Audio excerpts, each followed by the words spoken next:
Rev up your engines! Austin Nerano says, Scotty, I got a 2014 Mercedes E-Class with 29,000 miles. Burns a quart of oil after 3,000 miles of driving. Manual says that's normal. What are your thoughts? Yeah, normal to one man is abnormal to another. If it burns that much oil, it's just because it wasn't made correctly. And Mercedes are just being evil swine saying that's normal. I've had the same thing with customers with GMs. They'll go back to GM and they'll say, I change my oil every 5,000 miles. It burns 2 quarts of oil during that period of time. And they say, well, that's normal for those engines. Yeah, it might be, but it's because they're not built correctly. That's the only excuse. Of course, they'll be lying through their teeth about what's normal or what isn't, because they don't want to have to rebuild your engine. You know, they have no interest in that. And of course, once it's out of warranty and it starts to really go out, they'll say, oh, yeah, we'll rebuild your engine for $6,500. Macar Bautista says, Scotty, what do you think of importing and daily driving a 25-year-old JDM car with low kilometers on it? There can be great cars, yes, but realize they are cars from another country that are slightly different. I've had people buy like just an engine from one, and when they put it in their American version car, it'll fit. But a lot of little modifications have to be done, like you'd have to change the intake or the exhaust manifold. And when it comes to actually rebuilding the engines, the parts are completely different, and you'd have to go to Japan to get the parts for them. Just understand that. It can be good cars, and if they're low kilometers, maybe they won't break for a while. Just don't pay too much for them, because when you get into oddball things, stuff can get expensive fast. Lobo says, Scotty, on a new F-150, should you go with a 5.0 or the EcoBoost? Me, if I was getting an F-150, I'd go with a 5-liter.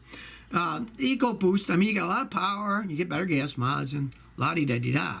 But that's complicated stuff. GDI gasoline injectors, a lot of pressure inside those things. You also have turbochargers, 2 of them. Those things are going to break down and cost a lot of money. In the long run, the 5 liter is going to last longer. That's the way it goes. The less strain an engine has, the longer it's going to last. And if you're getting a big F-150, you're generally going to haul stuff, pull stuff, and you'd want a V8 engine's better for doing that stuff. Progressive G says, aloha, Scotty. What do you think of the old school 2003-4 Infiniti M45? Mine is 115,000 miles.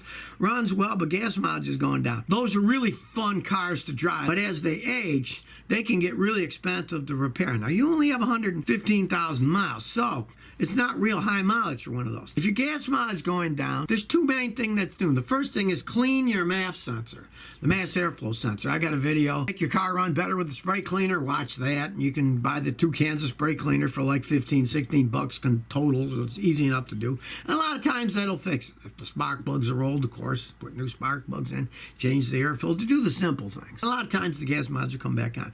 Just baby it, because those things are fast cars. But as they age, they'll still go fast, but then they'll go fast and something will go wrong. So treat it as an older car, and you never know how long it's going to last. The Pancho 909 says, Scotty, my 96 Toyota Avalon's leaking oil. I checked the pan and the filter. Where would be the best place to check? Should I keep it or sell it? Now, those are good vehicles, you know? I mean, they can run a really long time. The problem is the valve cover gaskets. And the back valve cover gasket on that V6, you got to take the intake manifold off to change it.